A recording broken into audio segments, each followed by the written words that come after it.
Wong manusia itu khuliqa halu'a, diciptakan serba mengeluh. Padahal itu dilihat dari perspektif yang berbeda, itu bisa membahagiakan. Tapi kita melihatnya selalu sisi sedihnya. Selalu ada yang bisa kita sambati.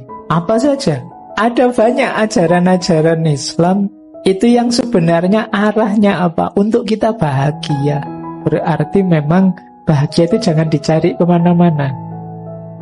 Semuanya ada ternyata dalam Mengaji Hening bersama Dr. Fahrudin Faiz. Mari kita simak. keywordnya bahagia. Dari filsafat-filsafat yang pernah saya bahas, sebagian besar juga pernah dibahas di ngaji filsafat di masjid. Keywordnya ternyata 3 bahagia itu. Yang pertama adalah pengetahuan dan kesadaran. Yang kedua adalah penerimaan. Dan yang ketiga, kondisi jiwa. Ini nanti jadi kunci dari apa yang kita sebut sebagai kebahagiaan.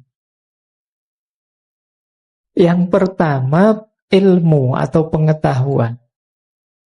Ini bisa kita temukan misalnya dalam tradisi filsafat Yunani kuno, Sokrates dan murid-muridnya, Plato dan Aristoteles. Mereka ini punya aliran sendiri yang dikenal sebagai eudaimonisme atau eudaimonisme, ada yang bilang seperti itu. Daimon itu artinya jiwa. Jadi filsafat mereka itu tujuan puncaknya adalah ketentraman, kenyamanan jiwa atau kebahagiaan. Jadi dasarnya kebahagiaan, kata Sokrates, nanti dilanjutkan oleh dua-duanya muridnya, Plato dan Aristoteles, itu pengetahuan. Jadi tidak mungkin orang yang bahagia itu tanpa landasan pengetahuan.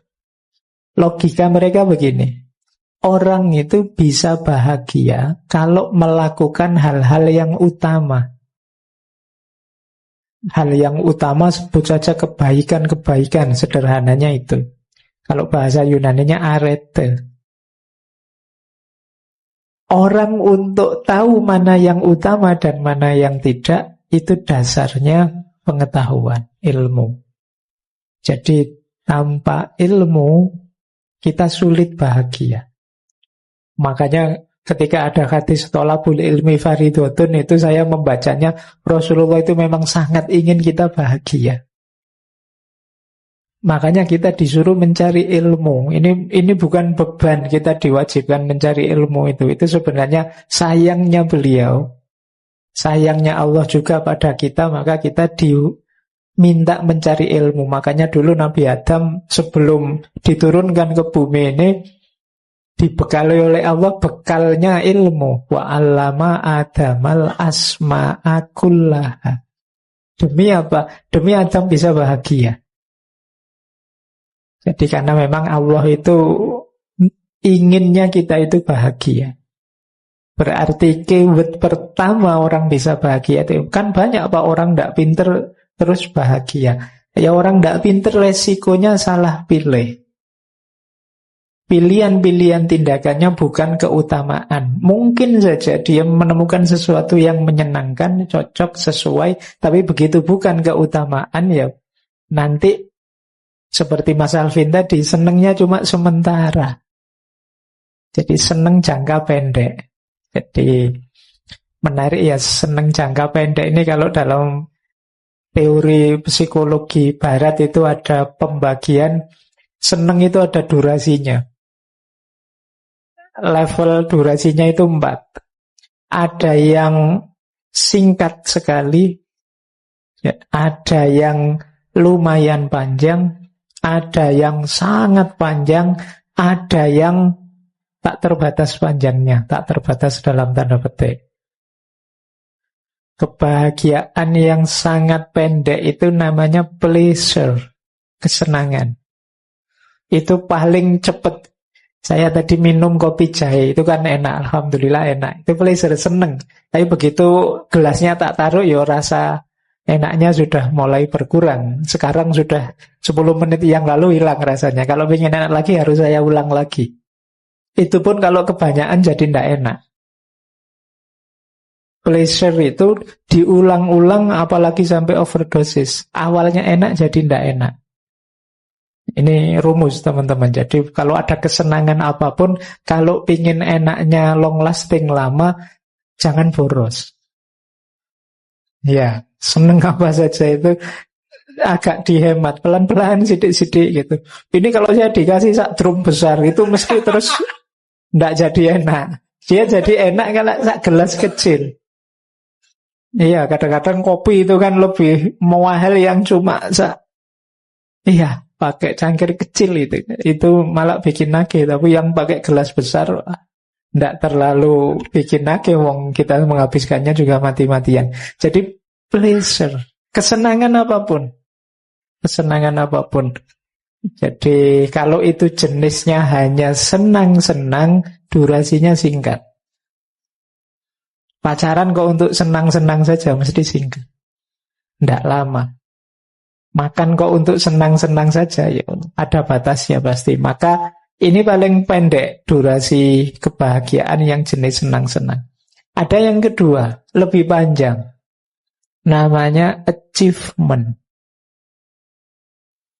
Keberhasilan, kesuksesan tadi yang banyak dicari oleh orang Indonesia tadi ternyata level 2. Nah, level 2 ini lumayan dibandingkan seneng. Capaian itu kan lebih panjang. Kalau tadi makan itu begitu kenyang, nikmatnya habis. Tapi kalau capaian misalnya wisuda, itu kan senengnya agak panjang. Meskipun setelah wisuda ya sumpek juga. Tapi kan lumayan lebih panjang daripada makan. Kita berhasil apa, itu kan alhamdulillah.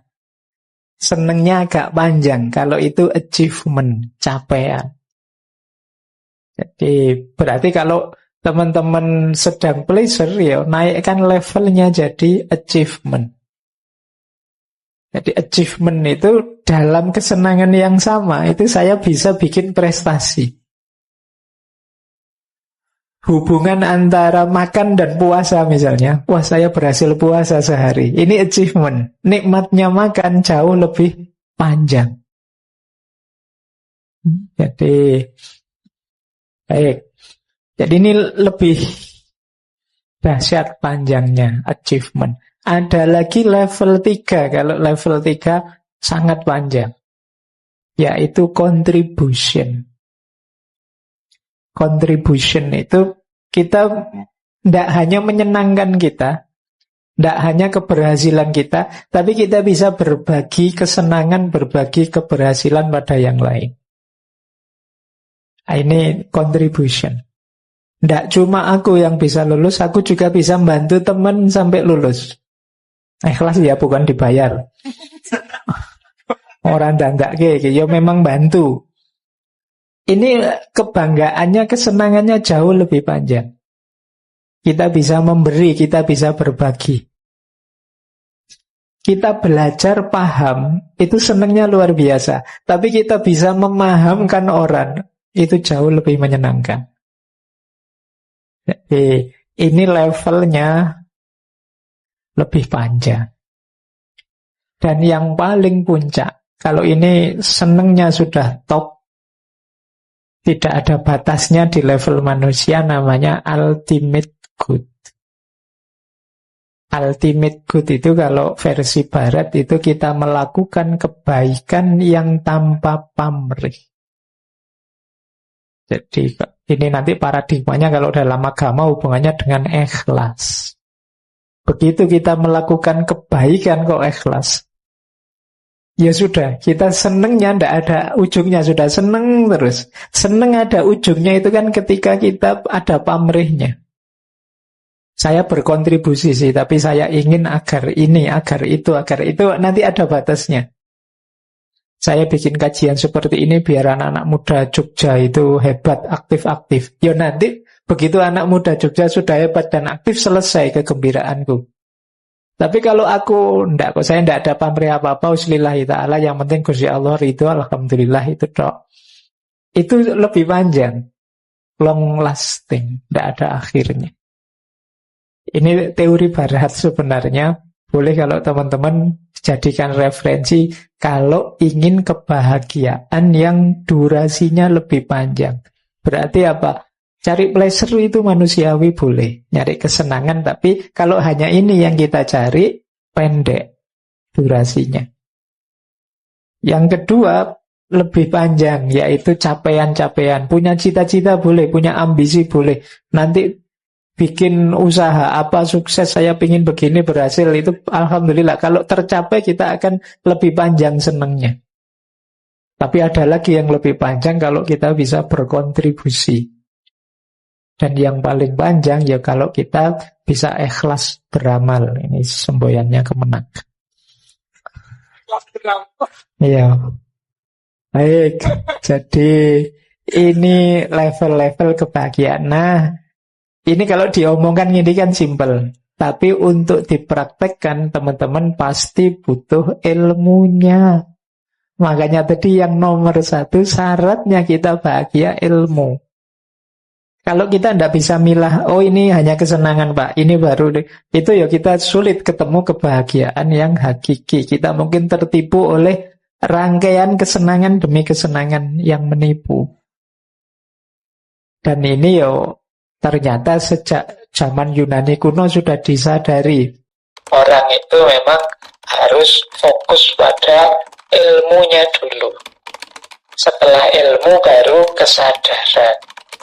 Kesadaran itu ilmu yang dihidupkan, bukan ilmu yang hanya dihafalkan. Orang pinter itu banyak, tapi orang yang ilmunya hidup itu tidak banyak. Kalau sekedar pinter, kampus itu isinya orang pinter semua. Tapi yang ilmunya hidup jarang, atau yang ilmunya dihidupkan jarang. Makanya Kanjeng Sunan Kalijaga itu punya prinsip urip itu urup. Urup nyala ya, bukan urup ijolan apa. Urip iku urup terus sampean wae urup yo. Urup apa? Nyala. Nyala itu maksudnya apa? Menghidupkan ilmu. Kalau kita ngerti kebaikan, kalau kita ngerti keindahan, kalau kita ngerti kebenaran, ayo dihidupkan ya. Ngerti itu kan namanya ilmu. Jadi urip itu sebenarnya hubungannya dengan ilmu. Yang bagi orang Jawa ilmu itu masih setengah kalau hanya dihafalkan dan dimengerti. Ilmu itu baru kelakon, kita disebut berilmu kalau sudah kanthi laku. Ini urip itu nanti bagian dari kebahagiaan juga. Jadi awalnya ilmu yang dihidupkan. Di situ kita akan ketemu kebahagiaan. Ini aliran filsafatnya namanya eudaimonisme. Baik sebenarnya ya tema kajian apa saja ya dasarnya tetap ilmu. Apalagi tema kebahagiaan. Baik, yang pertama ini ya keyword pertama. Keyword kedua. Bahagia itu hubungannya dengan stabilitas mental. Kondisi jiwa yang kondusif. Kondisi jiwa yang kondusif itu sebenarnya ini sifatnya sangat ideal, nanti berhubungan dengan standar-standar. Maka kadang-kadang kalau ada orang ngomong saya ingin bahagia Pak, sebentar, standarmu bahagia itu apa? Yang ini mungkin antar orang beda-beda. Indonesia yang sekarang melawan Argentina 0-0 saja bahagianya luar biasa. Tapi bagi Argentina 0-0 itu bencana mereka. Gitu. Jadi bahagia atau tidak bahagia itu nanti berhubungan dengan kepuasan jiwa yang itu rangkaiannya dengan standar-standar.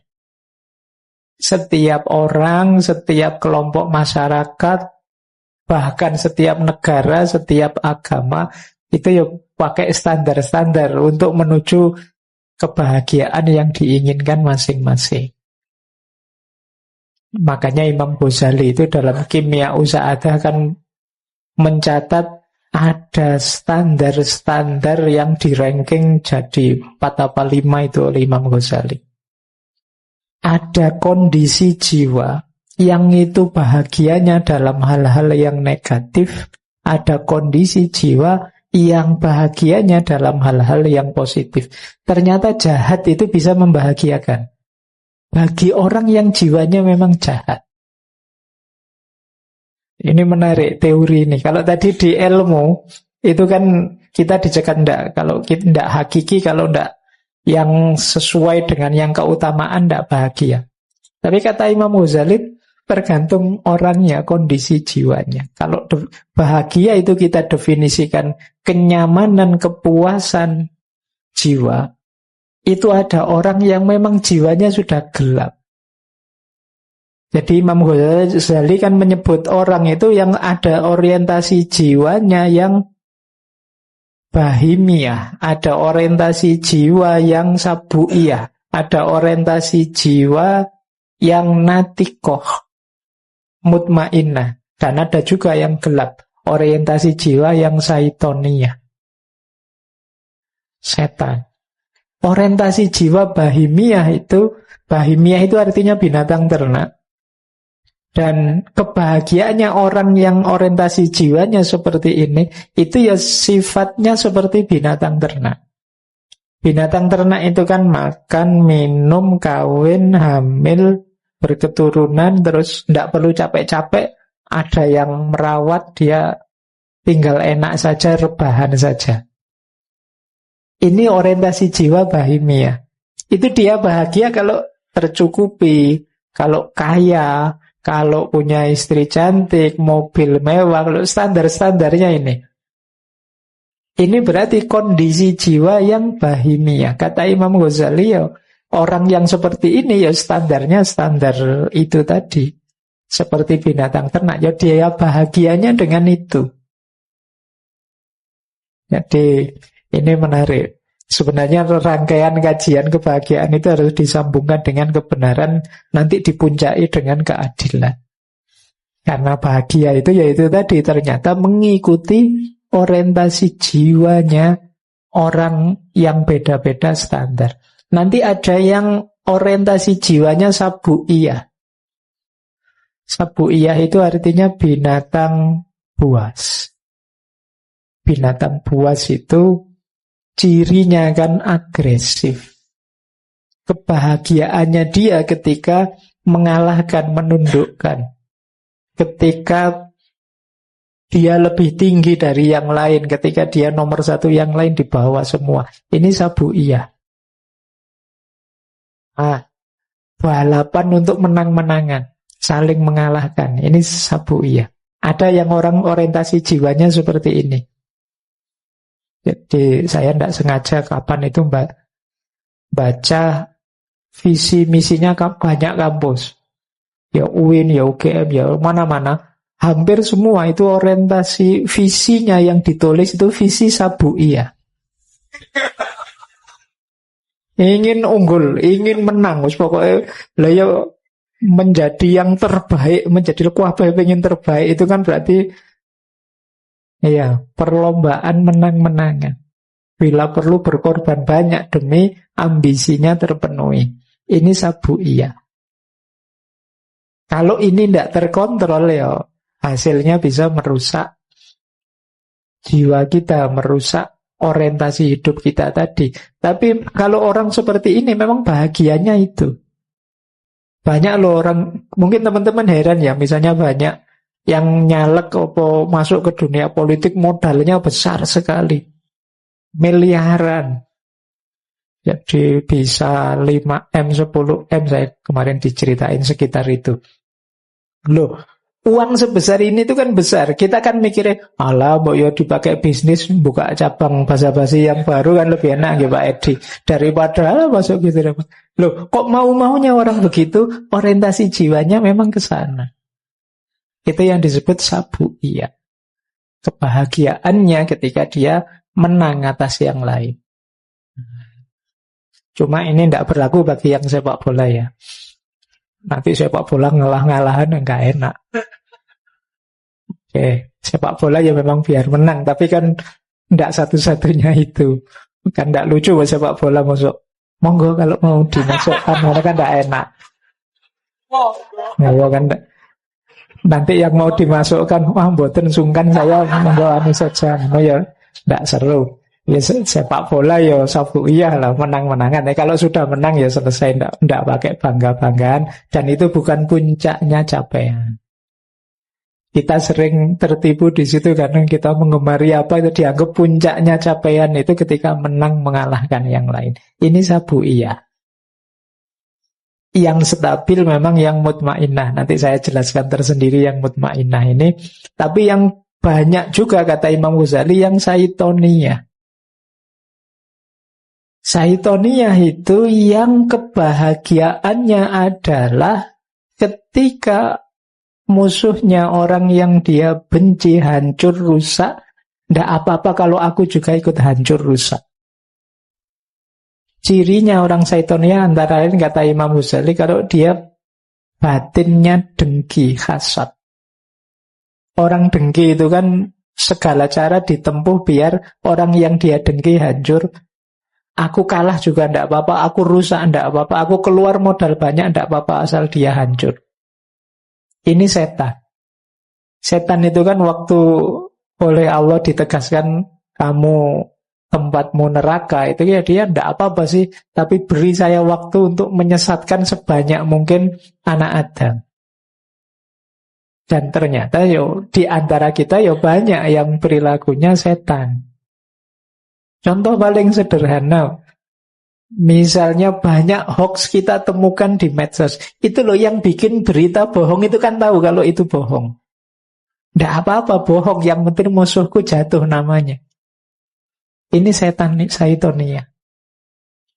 Jadi kebahagiaannya ketika musuhnya hancur, bahwa itu resikonya batinku rusak, hubunganku dengan Allah hancur, nggak masalah. Yang penting musuhku hancur. Ini saitoniyah. Jadi ternyata bahagia itu ya coba dicek kondisi jiwa masing-masing orang. Puncaknya tentu saja yang kita kenal sebagai mutmainnah. Ini yang paling kondusif kebahagiaan sejati, berhubungan dengan ciri yang ketiga. Mutmainnah itu nanti ada hubungannya dengan penerimaan. Kenapa kok mutmainnah itu ada hubungannya dengan penerimaan? Karena jiwa yang mutmainnah itu cirinya radhiyatam mardiyah. Dia ridho terhadap apapun yang ditetapkan oleh Allah, dan akhirnya Allah juga ridho padanya. Ini jiwa yang mutmainnah. Ini yang kebahagiaan yang sejati kalau dalam Islam. Ini kalau diucapkan itu lancar enak, tapi dalam hidup ini sulit.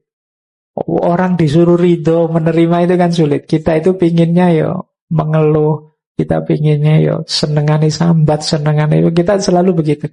Padahal justru hidup bahagia itu kita diminta untuk menerima. Kalau dalam Islam bahkan menerima itu istilahnya banyak.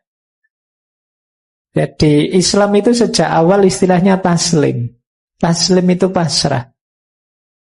Pasrah itu kan berarti ya Allah sudah engkau beri apa saja, engkau suruh apa saja, aku ikut. Itu kan taslim. Diriku, inna sholati wa nusuki wa mahyaya wa mamati lillahi rabbil alamin. Ini kan taslim. Pasrah sepenuhnya pada Allah. Nanti setelah taslim ada tawakal. Kita kan diminta oleh Allah untuk pasrah. Begitu pasrah kita disuruh sholat, disuruh ini, disuruh itu. Ini yang baik, ini yang keliru. Dan kita patuh. Loh, saat menjalankan patuh ini kan kita tidak tahu nanti hasilnya apa. Tapi dalam situasi tidak tahu ini kita diminta tawakal.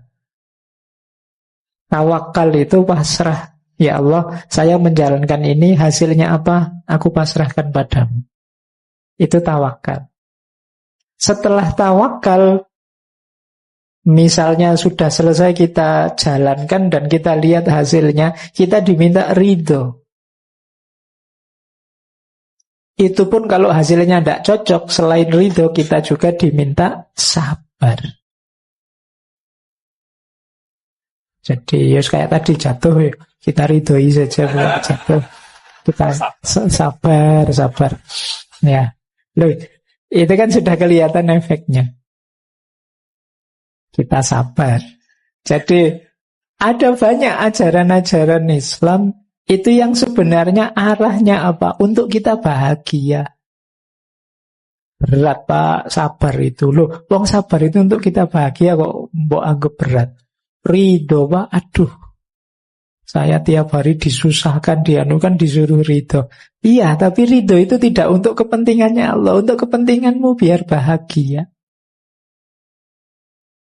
Bayangkan kalau kita tidak punya kualifikasi ridho, itu berat hidup kita. Mungkin tiap hari ya kita sambat kita. Karena selalu ada yang bisa kita sambati. Apa saja. Ya kayak tadi kajian ini, waduh kajian kok waktunya bal-balan misalnya. Waduh, selalu ada. Kalau kita mau sambat itu selalu ada celah untuk kita sambat.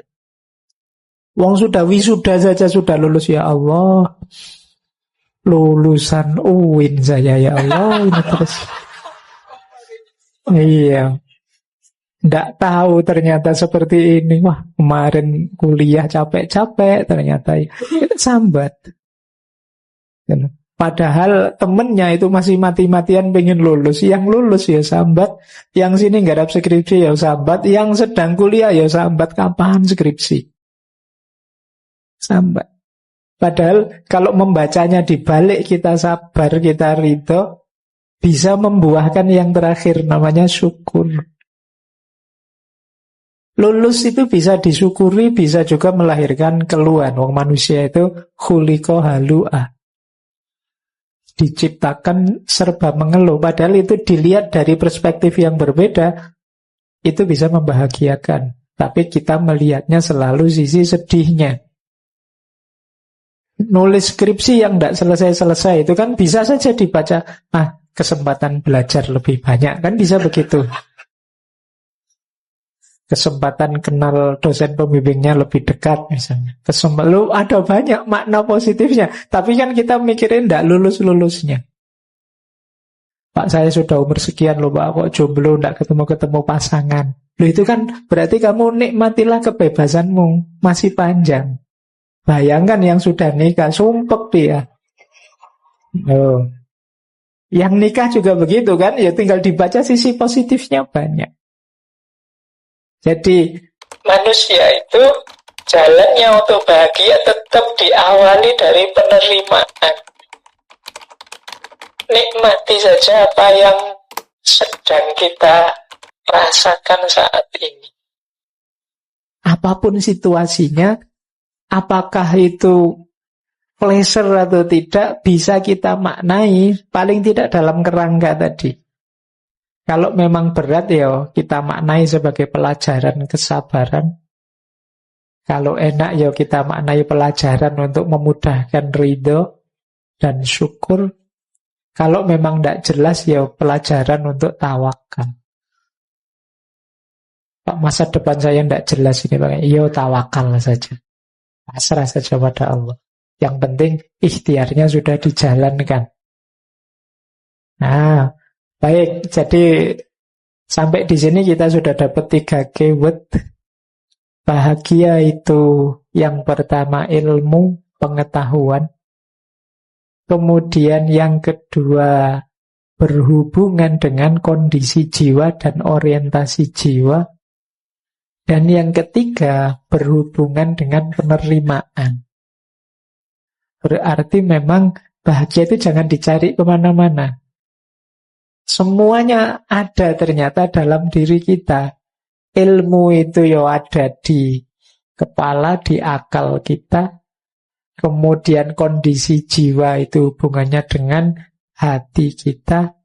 Penerimaan itu terhadap hidup kita. Tidak ada yang kemana-mana. Jadi ini 3 keyword kalau kita ingin menemukan. Jadi bukan mencari, menemukan dan mengambil kebahagiaan yang sudah tersedia di hadapan kita. Terima kasih sudah menyimak. Semoga channel Mengaji Hening bersama Dr. Fahrudin Faiz selalu bisa memberikan ilmu, motivasi, dan kebermanfaatan. Salam sehat dan bahagia.